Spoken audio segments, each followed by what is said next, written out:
Halo anak-anak, bagaimana kabarnya hari ini? Semoga selalu sehat dan tetap bersemangat ya.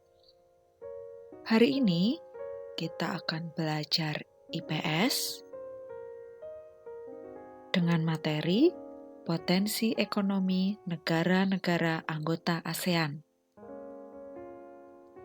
Sudah siap untuk memulai pembelajaran hari ini? Mari kita mulai.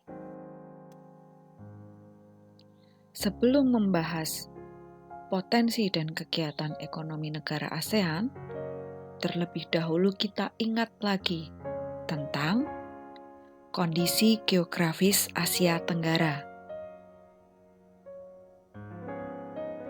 Kondisi geografis merupakan keadaan alam di muka bumi yang membentuk lingkungan hidup manusia.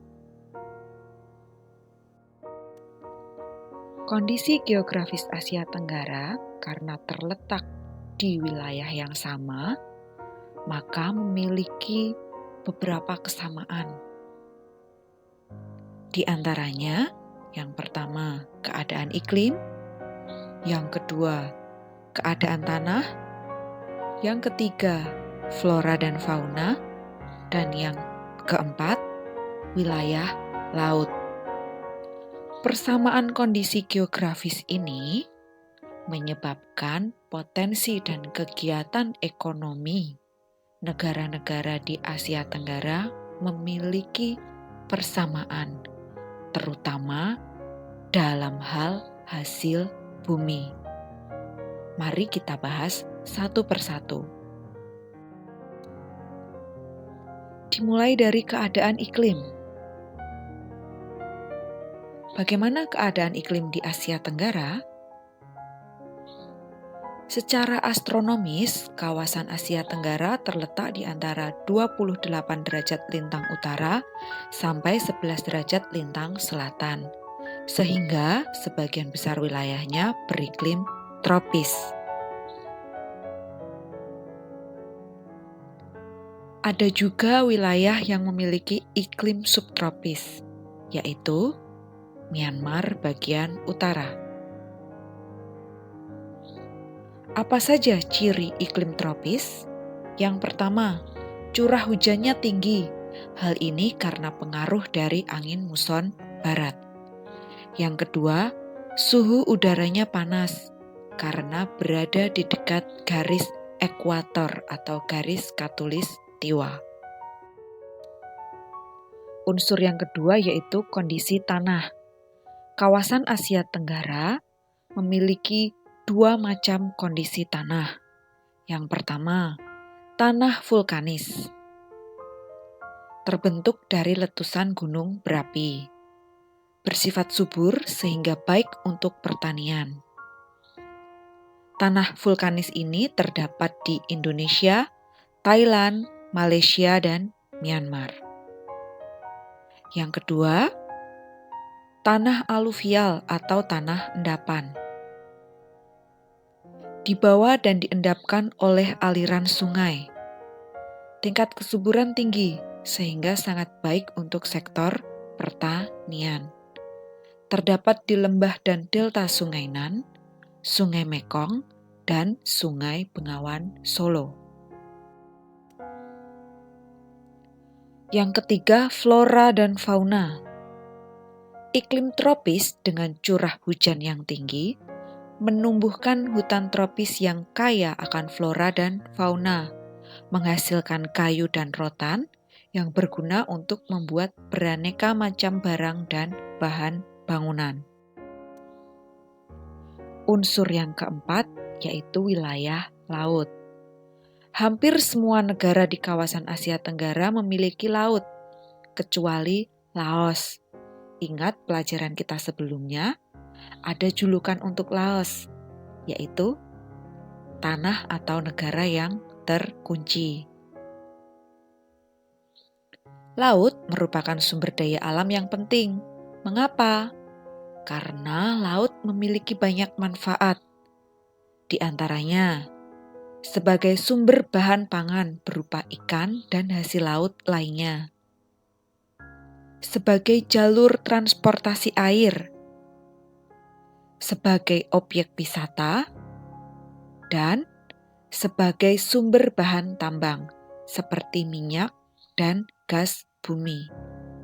Nah, persamaan unsur ini yang menyebabkan potensi dan kegiatan ekonomi negara di Asia Tenggara memiliki kesamaan karena persamaan kondisi geografis atau persamaan unsur dari kondisi geografis.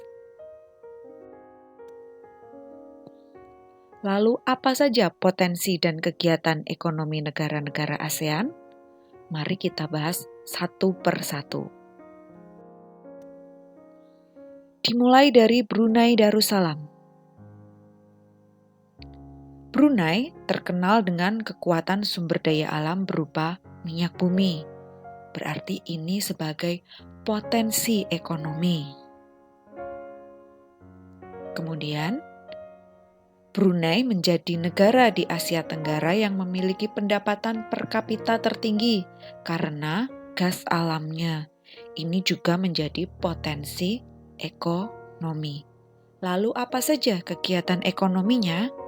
Kegiatan ekonomi itu terkait dengan kegiatan jual beli atau ekspor impor. Nah, bagaimana dengan Brunei Darussalam? Brunei terkenal sebagai pengekspor minyak mentah, gas alam, dan produk minyak. Selain itu, Brunei juga mengimpor produk-produk mesin, mobil, barang elektronik, beras, dan gula. Kemudian yang kedua, Filipina. Filipina merupakan negara kepulauan dengan mata pencaharian utama penduduknya adalah bidang pertanian. Ini potensi ekonominya. Potensi ekonomi Filipina berada di bidang pertanian. Kemudian di bidang pertambangan juga ada, yaitu menghasilkan kobalt, tembaga, emas, nikel, biji besi, dan minyak bumi. Lalu kegiatan ekonominya terkait dengan komoditas ekspor berupa gula, kopra, kayu, nanas, dan biji tembaga. Kemudian mengimpor mesin, mobil, dan bahan makanan. Nah, kegiatan ekonomi Filipina terkait dengan komoditas ekspornya dan impornya. Selanjutnya Indonesia, negara kita tercinta. Indonesia memiliki banyak sekali potensi ekonomi dari bidang pertanian, perkebunan, dan hasil laut juga. Indonesia juga menghasilkan pupuk, tepung tapioka, karet, kopi, kelapa sawit, dan tembakau.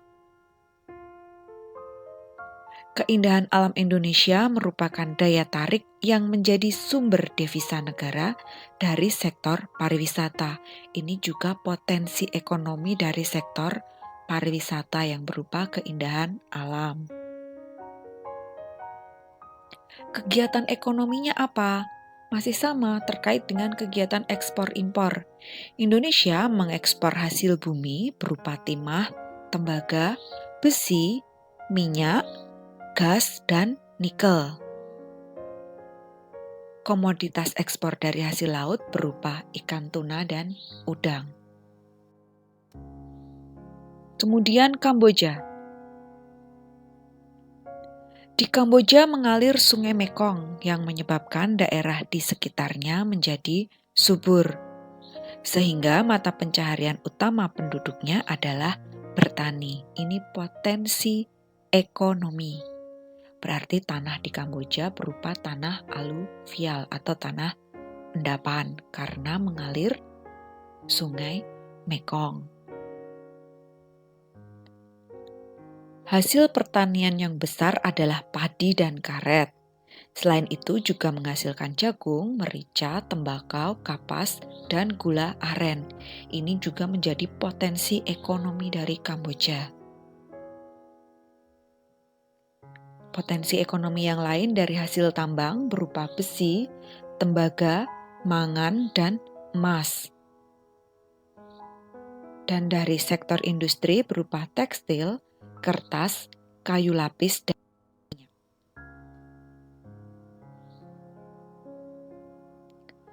kemudian Laos.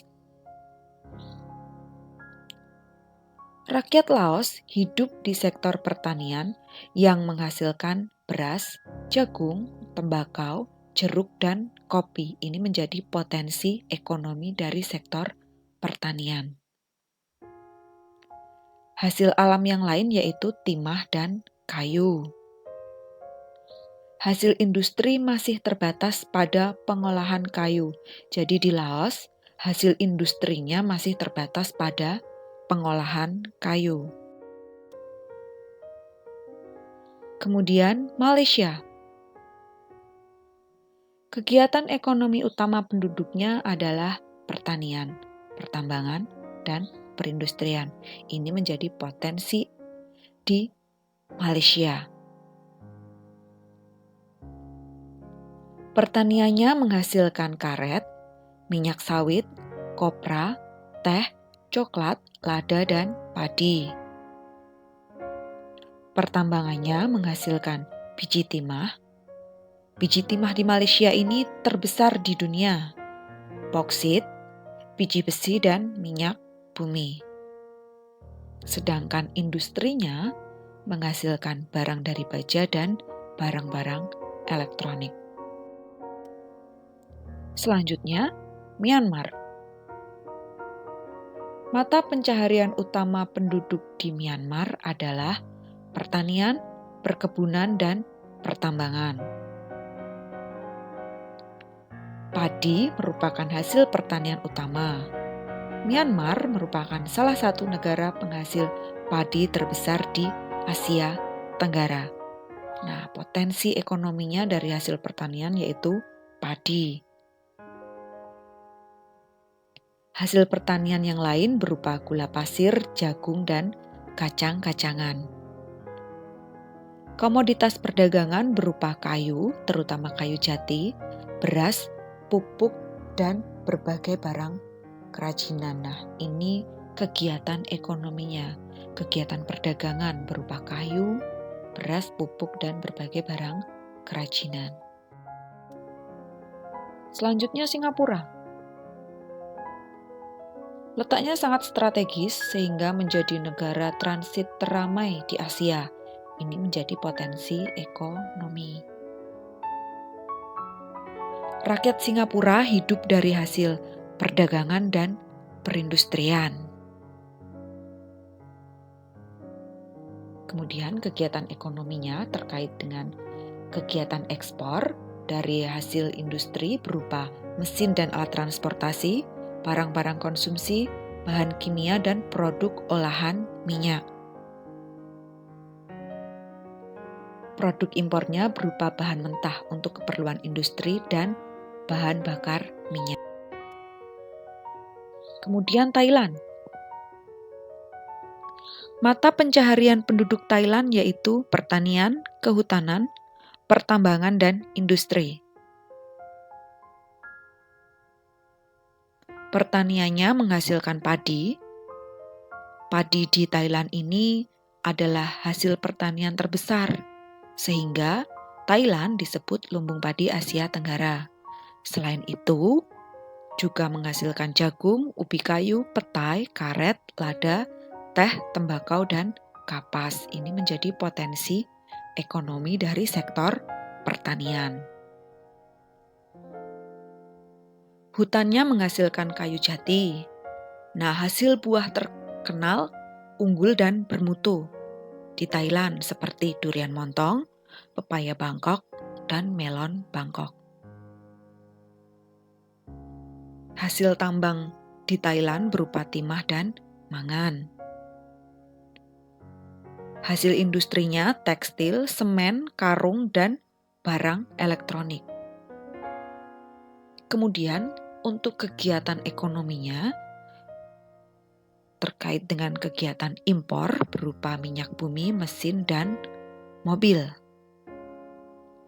Sektor pariwisata juga terkenal karena keunikan bangunan budaya yang menjadi sumber devisa negara terbesar. Nah, ini kegiatan ekonomi dari sektor pariwisata. Kemudian yang terakhir yaitu Vietnam. Kegiatan ekonomi utama penduduk Vietnam adalah pertanian. Padi merupakan hasil pertanian utama. Seperti kita lihat sebelumnya, negara-negara Asia Tenggara itu potensi dan kegiatan ekonominya hampir sama, berupa pertanian. Kenapa? Karena kondisi geografisnya yang sama. Industri di Vietnam meliputi tekstil, semen, pupuk, kaca, dan ban. Kemudian pertambangannya menghasilkan emas, biji besi, timah, gamping, fosfat, wolfram, dan seng. Lalu hasil hutannya berupa bambu, kina, kayu, dan kayu manis. Bidang usaha jasa juga ada seperti perhotelan, restoran, dan transportasi yang sudah berkembang sangat pesat. Demikian tadi materi tentang potensi dan kegiatan ekonomi negara-negara di ASEAN. Materi kita hari ini sudah selesai. Sampai bertemu di pembelajaran berikutnya. Terima kasih.